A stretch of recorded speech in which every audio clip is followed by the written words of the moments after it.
Hey gamers, welcome to the games. This is Joe from What I'm Playing Now, and we are back with another Kickstarter preview, and this time we're going to be showing you the Artemis project from the Grand Gamers Guild. We just received this game in. Kim and I have played through it a couple of times. We're going to give you a quick tutorial on how to play the game. I'm going to play through one round of the game and then show you how some of the end game scoring works. As always, since this is a Kickstarter project, which I believe ends in less than a week, so definitely head out to Kickstarter, back this thing immediately. But all of the materials and components here are prototype. So there are a couple of misprints on the board actually as well. So as always, Kickstarter preview, prototype, let's keep that in mind, but let's jump over to the board and teach you how to play the game. The first thing we're going to do is we're going to finish the board setup. I've done the general setup of the game, which is pretty much to put all the components out. But during the board setup, one of the things you're going to be doing during the upkeep phases is there's three main phases to the game. There's going to be placement, resolution, upkeep. And one of the things you do during upkeep is actually this board setup. You kind of do this right at the beginning of the game right here, and we're going to go around to all of the different areas of the board, which there are six main areas of the board, and we're going to set everything up. The first place is the Hangars. This is where the expedition cards are. You're going to flip over one less than the number of players. So we have one expedition card here. And as I'm going through the placement phase, I'll kind of explain what some of the different areas are. The next area that we have here are the vents. I'm going to roll the resource dice and see how many resources we get put out. I'm going to put out 6 energy into the energy area here, into the vents. There's 3, 4, 5, 6. And if I was to roll less than 4, which is 2 times the number of players, you would put out a minimum of 4. So 2 times the number of players is what the minimum is for this. Next, we're going to go over to the quarry and we're going to find out how many minerals we have. We have 10 minerals for the round, which is actually very good. That is a nice amount of minerals and resources for both players to go through. So there is 6, 7, 8, 9, and 10. Next, we're going to go over to the Gantry. These are going to be the different buildings that you're going to be able to purchase during the game. As you can see, there's 2 different colors here. There is one color which is going to be below the ocean, below the water, and the next are surface tiles. So you reveal one more than the number of players here, so we're going to reveal 3 of these.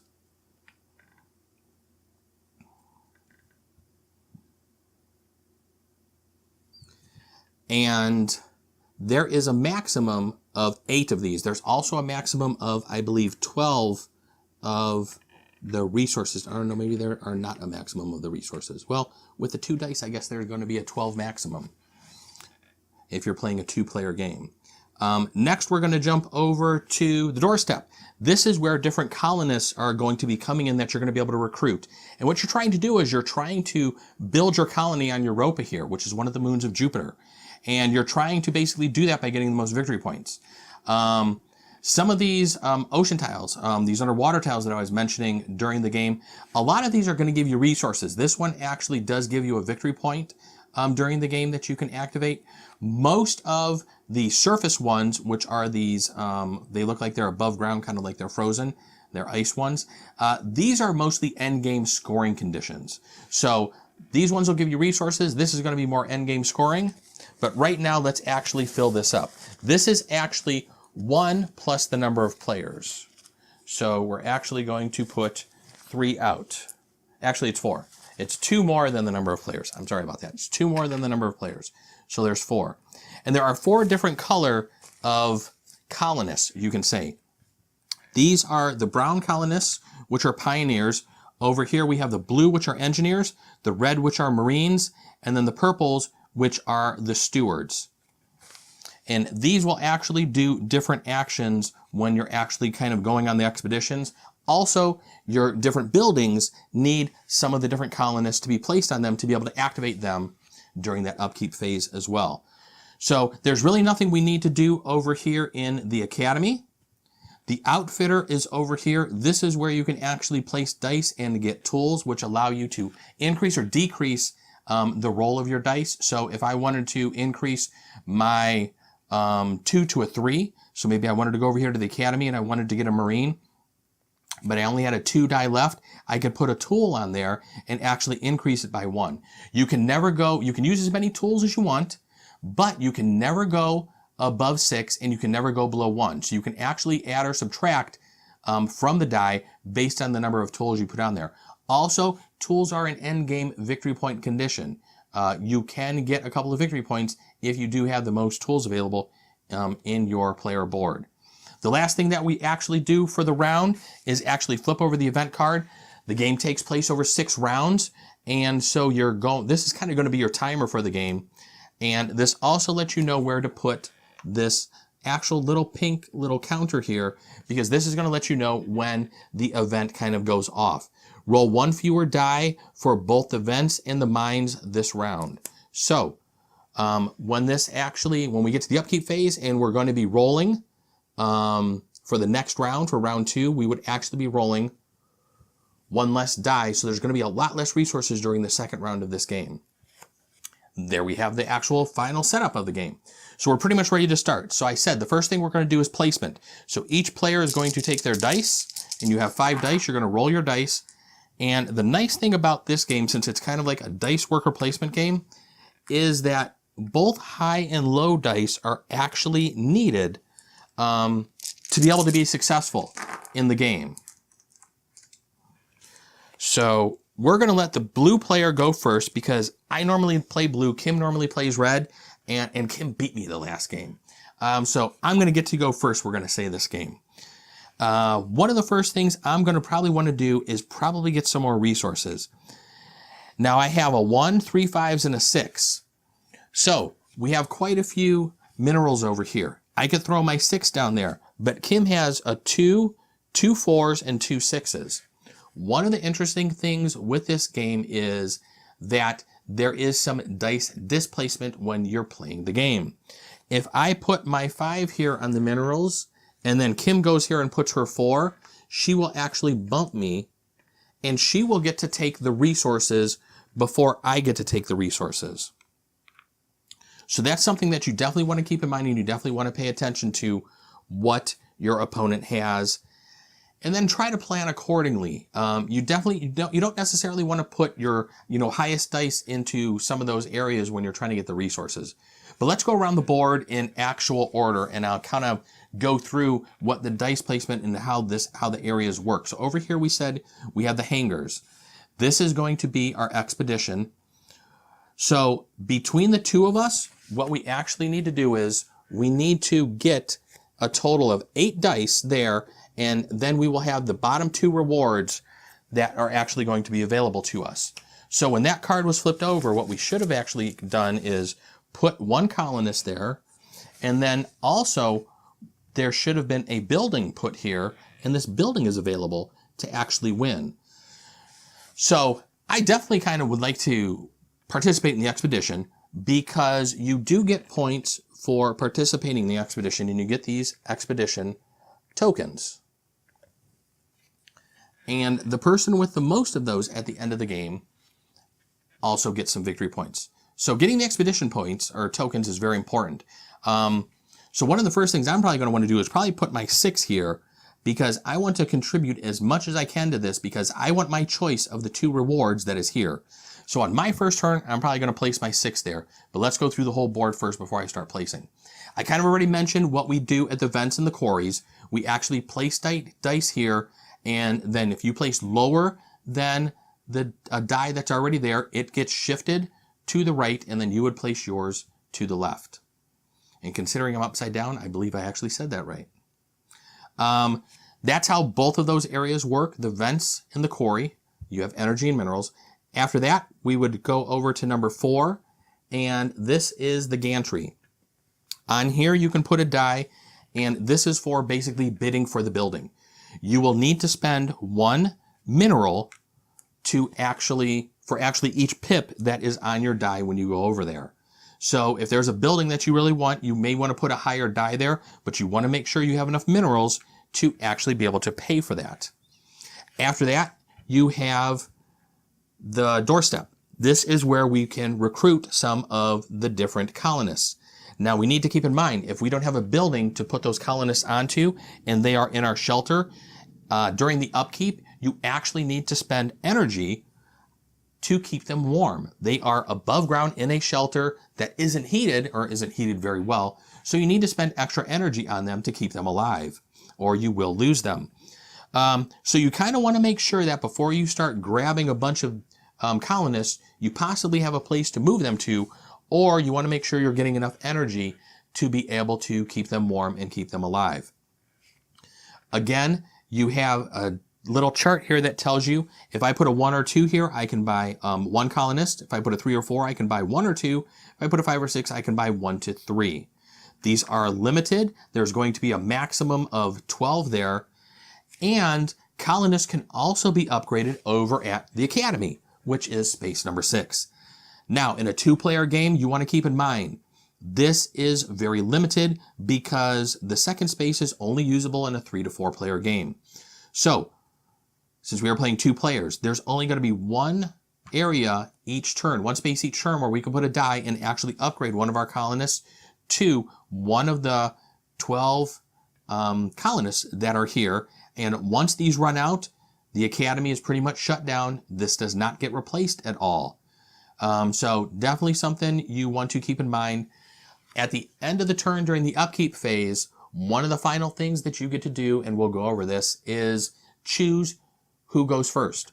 The player with the least amount of resources gets to choose who goes first, and choosing to go first, possibly if you want to use the Academy, is a very, very viable action to take, and it's something that Kim and I have really learned to do, and we're always counting our resources at the end to see who's going to get to go first, because usually whoever goes first is grabbing the Academy, especially when you're working towards possibly upgrading some of your colonists to fill in some of your buildings. Okay, those are the 6 spaces. You have 1 more space here that has an exclamation point on there. You can put a die here, 1, 2, 3, 4, you get 1 tool, 5, 6, you get 2. Nice and simple. Whenever you put a die here, you immediately take the tool and that gets added to your player board here. That does not have to wait till the end of the round. We normally do leave the dice there because you don't want to pull the dice back because you don't want to confuse which dice you've actually used and which ones you haven't. So we've kind of gone through the setup. We've gone through a quick run through of what all the board does. Let's play 1 round of the game and then we'll go through what some of the winning conditions are and what some of the end game scoring conditions are. As the first player, since I said Kim beat me the last time, that is a normal thing that happens in our household. I'm going to go over here and I'm going to place my 6 down here because I definitely want to be part of the expedition and I want that building pretty much for free. Heck yeah, I want that. Kim's going to go. She sees we only need 2 more over there. I don't really think she's going to challenge me since I'm already over there with the 6. So what I think she's going to do is she's probably going to be a little smart here, and she's going to put a 4 there. Now the reason I put a 4 there is she's probably going to want to buy one of the buildings over here, and she's not going to want to spend 4 minerals because she kind of only has 3 right now. Now she will get minerals before we get to that phase of the game because you do go through these numerically. So she will have energy, minerals in her resources before she goes over here. But in case if something happens and I take a lot of the minerals and she doesn't get any more, she's going to play it safe and probably just put a 2 down on one of these buildings next turn. One of the next things that I'm probably going to do is I'm probably going to use a 5 and put a 5 down here to grab some energy. Kim's going to go over here and she wants minerals. She's not going to be greedy, so she's going to put 4 down there. We're going to come back to me. I'm going to go ahead and I'm going to say, you know what? I want some minerals too. I'm going to put a 5 here. Since she's lower, it stays where it is. Now, one part of the game I had not mentioned yet is that at any time, if the resources are taken up in a multiplayer game, we really haven't seen this too much. It's happened a couple of times where Kim has outbid me, but we have a track over here that is going to actually assist you as you're playing through the game. And that track is called the relief track. So over here we have the scoring track, which goes from 0 to 40. And then over here we have the relief track. If you are ever on a space where you don't get any of the resources, or let's say I put a 1 die over here on one of the buildings and Kim comes over there with a 2 and basically negates me, and I don't want to put a 3 down there. My 1 die, actually, when it comes back to me, I'm going to get to move up 1 on the relief track because my die really didn't do anything for that turn. There are different resources you're going to be able to get. 2 tools, 2 energy, 2 minerals. You're actually going to get a colonist. You're going to get a pioneer over here. And then you get a victory point right at the end. So that's something you want to keep in mind. You don't necessarily lose the die in a round if nothing happens with it. You actually do get some sort of consolation prize. So something to keep in mind, that there is that track on the board as well. I believe we were over to Kim's move. Kim is probably going to put a 2 die on, I think she's going to put a 2 die on the geotherm deck. What that'll do is if she can get 3 engineers on there during the upkeep phase, when you go through your fully populated buildings, she can take 2 minerals or 2 energy. It's a very, very good card to have. Anything that can get you resources like that is very, very good to have. One of the other things I probably should have mentioned, and it actually talks about it over here on the board. When you're doing an expedition, you can actually send your colonists out with your die. And what the colony, you probably can't see my little brown colonist over here. I'll put him on top of the blue die so he sticks out just a little bit better. But when you do that, when you send a colonist out there, you can send 1 or more each to add 1 to your die. So I actually could have made this a 7, but I really didn't need to. If I send a engineer out, I actually get to, if we succeed on the expedition, I actually get to choose 2 resources of my choice. Kim utilized this really, really good in the last game because she had one of her engineers back in her shelter where I had mine in my buildings, and she actually had a building which let her remove an engineer from there. And she was using that repeatedly when we were going on the expeditions, and she kept getting resources which really, really assisted her during the game. If you send a Marine out there, you can actually reduce one opponent's die by 2. You can't go below 1. And then if you send a Steward out there, you have to send it with a 1 or a 2 only. And then if you have a success, you gain 1 victory point. So something to keep in mind. You can also send colonists out here with your dice. Kim has done that very effectively. I've seen in a game before, so definitely something to keep in mind as well. So Kim placed her die over there because that's the one building she's going to take. I'm going to want to take the building, and one of the buildings I'm very popular for taking is the manufactory. It actually gives me 2 tools for 2 engineers. I love that. It lets me gather a bunch of tools during the game. It lets me utilize the tools as we're playing the game, and then it lets me have a nice stack at the end to get those couple of extra victory points that you need for, it lets me have a nice stack to get the victory points at the end of the game. Kim is going to place a 6. I think she's going to place a 6 over here with the energy. And what do we have left? I don't know if I want another building because I don't have enough minerals for that. I think what I'd probably do right now at the beginning of the game is probably go over here with a 5 and actually just take 2 tools right off the top of the bat. Not having a lot of energy right now to pay for that. I don't know if I want to spend power to get any colonists, and I think Kim will probably do the same, and this is something that I've seen us both do at the beginning of the game, is just take some tools right off the bat. So there we have the end of the placement. Next we're going to go through the resolution phase, and you have a handy dandy little meeple over here. We're going to start in area 1. The first thing we do is actually see, are we successful with the expedition? We have an 8. We are. Blue is the lowest. They place first. Blue is going to get to choose what they want. Blue is taking the building. And I'm going to have to move that just a little bit because this building goes right there. Kim is going to end up getting the colonists. So she's going to be using 2 of her energy. It's one of the reasons, another reason why she didn't actually buy anybody, because she, is going to be going through some energy there. Now, we get our dice back, and then we move on to the next area. We resolve this. I am lower on here. I am going to get 5 of the resources, and that's going to give me 5 of the energy. Kim is going to be left with only 1 energy.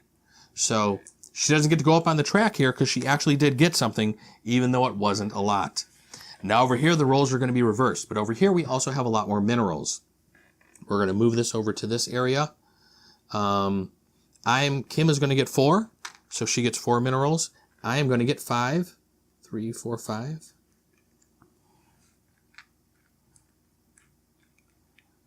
And during the resolution phase, we would have paid attention to the event, but we know the event, even though it happens at A, I had mentioned at the beginning, it kind of really goes at the end of the round when we're rolling dice to set this up. So that's why I kind of ignored that. But considering this is here, it does happen really before the number 1 resolution. But we're not to the rolling dice phase yet, so that's why I kind of just ignored that a little bit. After that, we're going to go over to the Gantry, and we're going to check out the buildings. Since I'm first player, we're going to do me first. I will spend 1 mineral to actually get this manufactory, and that will put this. I have 2 nice, lovely buildings over here ready to be populated. Kim is going to spend 2 minerals, and she is going to get her little building over here. We're going to move over to number 5. Nobody did anything here at the Doorstep. Nobody did anything over at the Academy. And at that point in time, you're pretty much to the end of the round because you already resolved and it took your tools, so you just take your dice back. That's what we do. Forgot to take the dice back there. I was going to say I'm missing a die. And that's pretty much 1 round of the game. So you're going to continue playing through the game. Right now what we would do is we would jump to the upkeep phase. So let me go through 1 round of the upkeep phase just so everybody knows what the actual steps are. You're going to get to move or swap your colonists around. When you get a building or when you actually get colonists from the Doorstep, you're actually able to place them on the buildings. So when I got this building, I actually could have put this colonist here on this blank spot. A blank spot is a wild. You can put any colonist there. The other one, I actually need 2 of the engineers and 1 of the stewards. So I'm not going to be able to do anything there. Kim needs all engineers. So her 2 colonists there, her 2 pioneers are going to need to stay in the shelter. She can't really do anything with them right now. So she's going to be needing to spend some energy on them to keep them warm. But actually during this phase, if I had other tiles, like if I had gotten another tile like maybe this one, and I had put this one here first and then got that one, I can actually move. You can actually swap 2 different colonists. You can swap with your shelter, with buildings. You can pretty much move one around freely. The next thing you're going to do during the upkeep phase is activate full staffed buildings. So if we have either of our buildings fully staffed, we would actually get the resources for them, which is something that's very nice to do. After that, you're going to pay energy for your colonists that are in your shelter. Since I had moved my colonist out here to the building, don't have to pay for him. He's all safe. He's warm. He's actually underwater in this little colony building. He's all good. Over here, Kim has 2 that are just in the shelter that's above ground. They're freezing their butts off. 2 energy is spent to keep them alive. After that, you're going to refresh the game. Refreshing the game is kind of what we did during the board setup. We're going to follow through the areas and kind of do exactly what we did. What you're going to do is you're going to clear your event, pick out another one, or actually clear your expedition. This is the event. You're going to roll to repopulate your resources. Again, we're only rolling 1 die. Now, since we rolled a 1, it's a minimum of 4 that we place there. So there's going to be 4 energy this round. Over here, there's only going to be 4 minerals. And this actually should get cleared before it's placed. So we're going to actually remove that 1 and then put 4 there. Over here with the buildings, we're actually going to be able to add 3 additional buildings because it's 1 more than the number of players, and you can have an 8 max. So it's nice when you have a nice choice of buildings. Over here, you're actually going to add 4 more colonists. 1, 2, 3, 4. So we have a nice choice now. We have a couple of browns, a couple of pioneers, some engineers, a marine, and then a steward. Over here, the academy never changes. Last thing that you do during the board setup is actually get the event. You're gonna basically, we just put the current event to the bottom of the deck and then flip over another one, and then you're gonna see where this one activates. Move your little pink counter over there. And this one is draw 2 extra colonists and add them to the doorstep.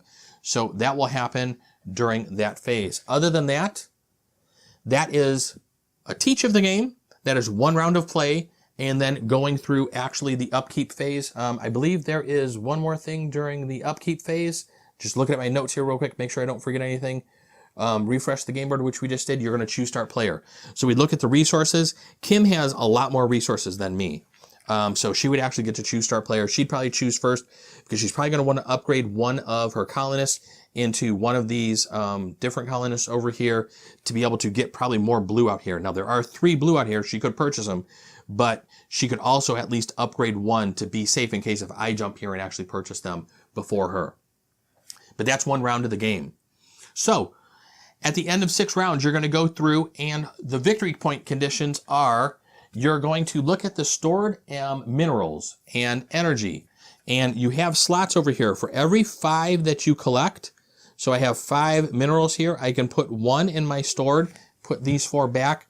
I actually get additional victory points. It's 1 victory point for each stored energy or for each stored mineral that is over here. It's a max of 3. So there can be 6 additional victory points if I am resource hoarding and keeping a lot of the resources. Now, when you're doing that, you want to also make sure that you're leaving yourself enough resources, and you can, cash these in at any time and break them down, but you want to also be purchasing stuff and getting stuff, because just hoarding those and getting 6 victory points isn't going to get you the win. So don't even think that that is going to be something that's going to win you the game, but it's definitely going to get you victory points to help you at the end. After that, fully staffed buildings will score, and surface buildings, fully staffed surface buildings will score. So let's show you one of the surface buildings that we can show you here. This is the strong point. This will actually give you for 2 Marines, just a straight up 4 victory points. Some of them will actually give you a victory point and then 1 victory point for every 2 engineers. There are also ones that will give you victory points for different colonists based in your whole colony over here. So there's a lot of different choices and a lot of variability when it comes to scoring that way. One of the next things you also score for is the number of buildings. You get 1, 2, 3, 5, or 8 based on having 3, 4, 5, 6, or 7 or more buildings. I don't think Kim or I have ever gotten more than 5 buildings, I think. I think that's about as high as either of us have really gone. Leftover colonists. For every group of 3 colonists that were not part of a set, you're going to get to score. You're going to get to score victory points for sets, and I think they have all this down here on the bottom of the board. You're going to get to score victory points for sets, 3 points for each set. Any leftover colonists that you have, you get 1 point for every 3. The person with the most expedition tokens is going to get 2. The person with the fewest loses 1. And then the person with the most tools gets 2. Other than that, those are all the endgame scoring conditions. Kim and I have actually had quite a few games. Our scores have been very close. There have been times where I've actually jumped ahead with maybe 4 or 5 point lead, but then she's had quite a few endgame scoring conditions that have brought her right back into it and leapfrogged me and taken the win. There's a lot of variability with the game. One thing I didn't mention during setup, when you're playing with a 2-player game, I know I mentioned for a 2-player game that you only get to use 1 spot over here in the academy, but there are also twice as many cards for the Gantry. We actually pulled half of them out. You only play with 1 set of them. There's basically, there's duplicate tiles for all of the buildings. You only play with 1 set, none of the duplicates. So there's a whole nother stack of tiles in the board that when you're playing a 3 or 4 player game, you're going to have that many more buildings coming out and that much more variability as well. Kim and I are enjoying the hell out of this game, I have to say. I can tell that it's gone through a lot of playtesting. It seems that very balanced. We haven't noticed anything that is giving either of us a runaway strategy to go ahead and win the game. And we've played multiple games of this since Mark sent us the prototype copy. And I have to say, definitely check this game on Kickstarter out. Watch some of the videos. Hopefully I've shown you enough to give you an idea how the game plays, what you're doing during the game, and you're going to kickstart the game. But thank you everybody for joining me. Until next time, we'll see you later. Bye-bye.